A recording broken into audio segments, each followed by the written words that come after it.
Épisode 4. L'injustice, l'humiliation, restaurer sa dignité. Bonjour et bienvenue. On ne va pas tourner autour du pot aujourd'hui. Dans cet épisode, nous allons parler de deux blessures qui tuent aussi facilement qu'une arme. L'injustice et l'humiliation. Aucune femme ne sort de cette vie sans avoir connu au moins une fois ces deux réalités.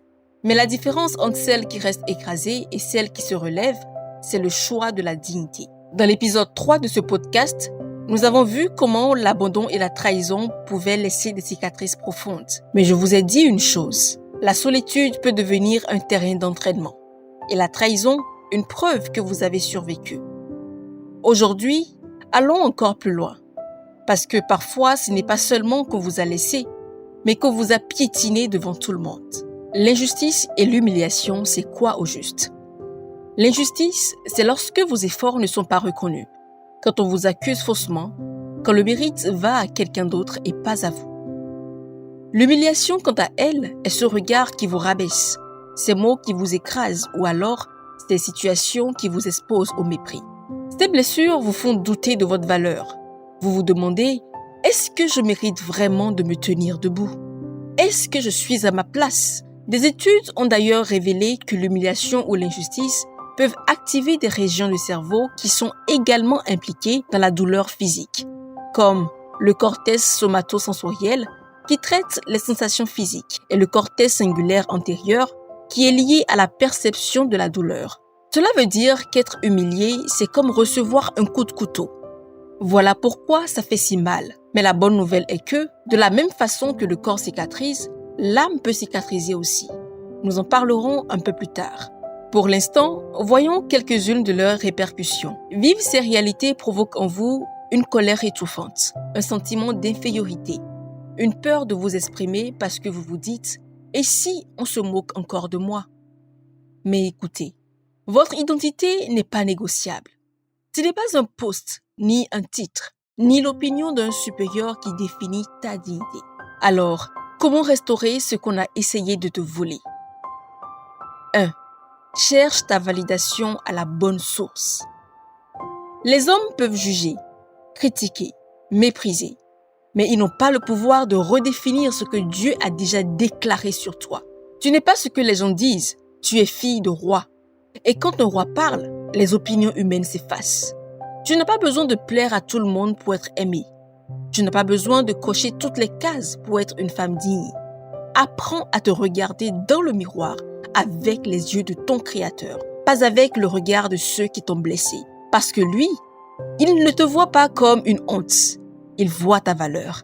Il ne te voit pas non plus comme un échec, il voit ton potentiel. Et quand tu restes connecté à cette source, tu ne manqueras jamais de lumière. Tu brilleras de 1000 feux. 2. Redresse la tête. Même si tu as peur, ne te courbe pas. Ton langage corporel doit véhiculer la victoire.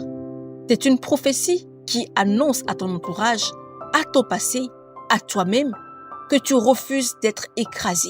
Quand tu marches la tête haute, tu n'es pas dans l'arrogance. Tu appelles plutôt la guérison à toi. Tu proclames ici, sans dire mot, que tu es debout malgré tout et que personne n'aura le dernier mot sur ta valeur. Même quand la peur veut t'écraser, ton attitude peut devenir un acte de foi. 3. Reprends la parole. L'injustice gagne toujours quand tu te tais. Et je sais que le silence est parfois une forme de survie, mais arrive un moment où se taire devient une prison. Alors parle, défends-toi, exprime-toi, pose des limites. Parce que dire un non est déjà une forme de victoire. Ne laisse plus les autres définir ta vérité à ta place. Ta voix a du poids. Elle a une histoire. Elle a une légitimité.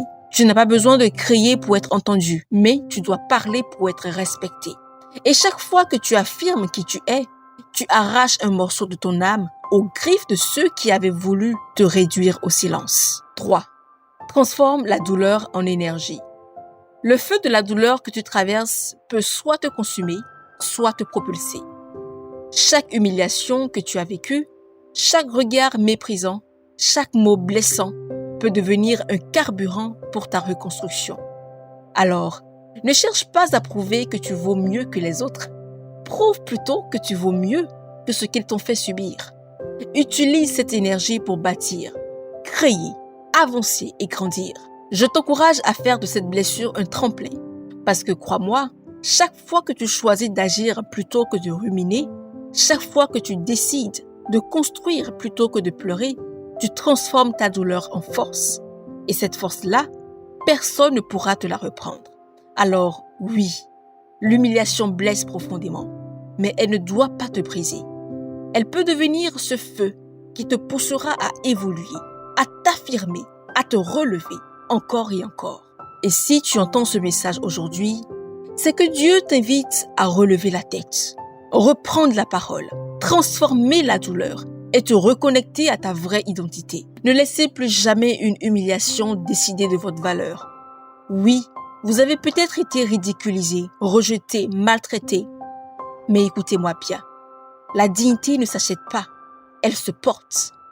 C'est une couronne que personne ne peut t'enlever, à moins que tu décides toi-même de la poser. Mes reines, relevez-vous et marchez avec assurance. Dans le prochain épisode, nous allons briser un autre silence. Cette fois-ci, nous parlerons de la santé mentale, un sujet plus ou moins tabou, mais réel. Et je vous promets qu'on va le décortiquer sans filtre. À très vite, mes reines.